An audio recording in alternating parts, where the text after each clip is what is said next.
masih pandemi dan kita juga harus masih stay at home. Jadi mohon maklumkan.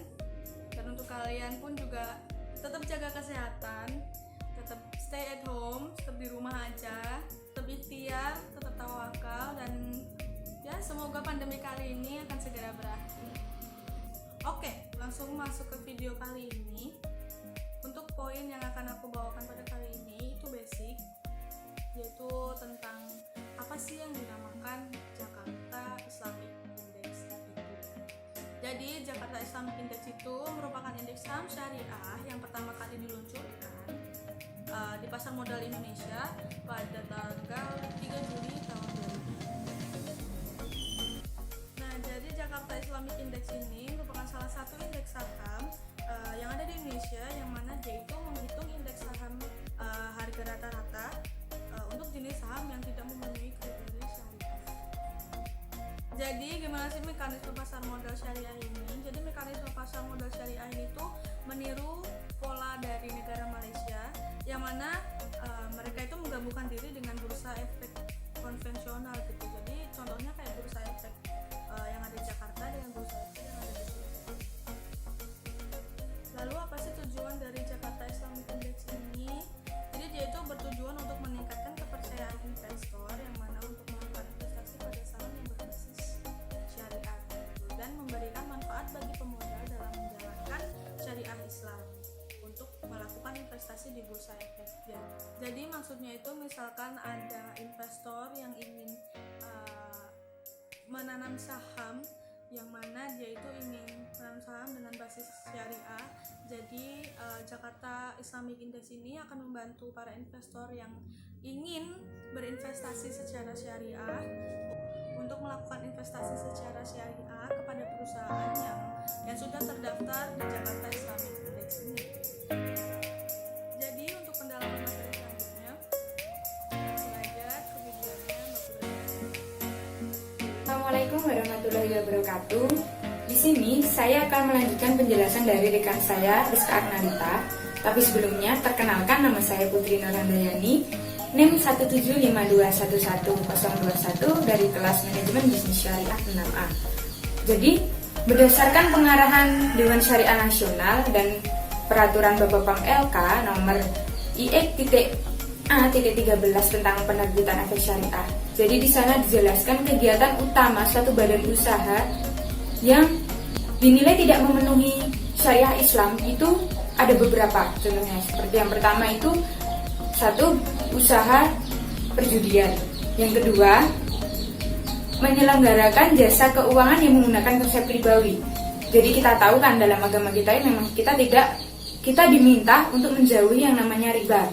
Dalam Al-Baqarah ayat 278 sampai 280 juga sudah dijelaskan bagaimana riba itu dilarang dalam kehidupan kita. Jadi memang masalah riba itu sangat menjadi perhatian buat kita umat Islam.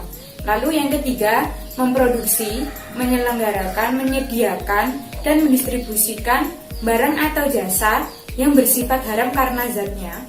Barang dan jasa yang haram karena bukan zatnya, jadi sudah diatur dalam DSN MUI. Lalu yang ketiga, barang atau jasa yang merusak moral kita dan mempunyai banyak kemudaratan. Lalu yang keempat, tidak menginvestasikan dana kita ke perusahaan yang memiliki hutang pada lembaga keuangan ribawi tadi itu lebih dari modal yang ada. Jadi tingkat hutang itu lebih tinggi daripada modal. Itu lebih baik jangan melakukan investasi di perusahaan tersebut. Lalu sebenarnya seperti apa sih kriteria saham yang masuk dalam syariah Islam? Jadi gini, ketika perusahaan sudah masuk ke dalam kategori syariah Islam kan itu bisa masuk ke JI. Jadi seperti apa kriterianya? Yang pertama itu perusahaan atau badan usaha yang tidak melakukan hal-hal yang sudah saya jelaskan tadi di atas, seperti perjudian, barang haram yang tidak menjual belikan itu. Lalu yang kedua, tidak melakukan penawaran atau permintaan atas dasar palsu. Jadi barang ataupun jasa yang ditawarkan atau yang diminta itu tidak mengandung sebuah kepalsuan. Jadi apa adanya, memang sebenarnya ada, seperti itu. Lalu yang ketiga, tidak melebihi rasio keuangan berdasarkan fatwa dari DSN. Jadi memang ada rasio keuangan itu ada kriterianya lagi, yaitu kriteria dari rasio keuangan itu yang pertama, perusahaan yang mendapatkan sumber dana atau modal hutang atau penyaluran pembiayaan sumber dana melalui hutang itu tidak boleh lebih dari 30%. Lalu untuk pendapatan bunga yang diperoleh perusahaan itu tidak boleh dari 15%. Dan yang terakhir, perusahaan yang memiliki kas atau piutang, jika piutangnya itu dijumlah, itu tidak lebih dari 50%. Jadi seperti itu, hanya itu yang dapat saya sampaikan. Jika ada salah kata saya mohon maaf, dan setelah ini akan dijelaskan oleh rekan saya Dini Ismi Dewanti Zainuddin.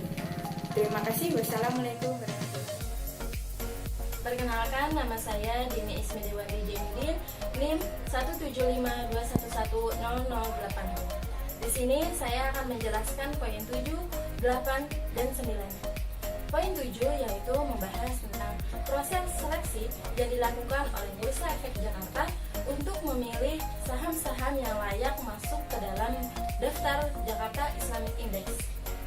Adapun proses seleksinya yang pertama, Bursa Efek Jakarta akan memilih saham-saham yang memiliki usaha utama dan tidak bertentangan dengan syariat Islam.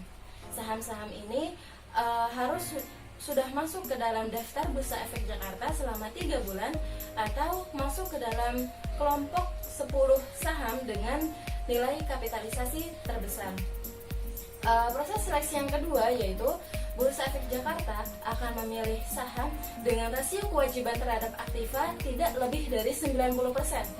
Hal ini dapat dilihat dari laporan keuangan tahunan ataupun semesteran terakhir. Masuk ke proses seleksi yang ketiga yaitu Bursa Efek Jakarta akan memilih 60 saham dengan nilai kapitalisasi terbesar dari saham-saham yang lainnya. Dan proses yang terakhir yaitu seleksi yang keempat, Bursa Efek Jakarta akan melakukan penyeleksian ulang terhadap saham-saham yang sudah dipilih menjadi 30 saham dengan nilai likuiditas rasio perdagangan reguler tahunan paling tinggi dilihat dari semesteran terakhir. Jadi dapat disimpulkan bahwa saham-saham yang masuk ke dalam Jakarta Islam Index adalah saham-saham yang halal, tidak mengandung unsur ribawi, memiliki nilai kapitalisasi dan likuiditas yang tinggi, serta sumber pendanaannya itu mayoritas tidak dari hutang. Lalu masuk ke poin ke-8.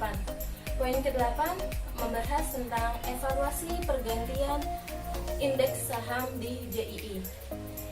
Evaluasi indeks dan pergantian saham yang dilakukan oleh Jakarta Islamic Index dilakukan secara 6 bulan sekali, yaitu pada bulan Juli dan Januari, atau sesuai dengan periode yang ditetapkan oleh Bapepbam LK pada saat penerbitan daftar efek syariah. Sedangkan untuk perubahan usaha emiten akan dimonitor secara terus-menerus sesuai dengan data publik yang ada. Dan poin yang ke-9 yaitu membahas tentang daftar saham yang masuk ke dalam Jakarta Islamic Index.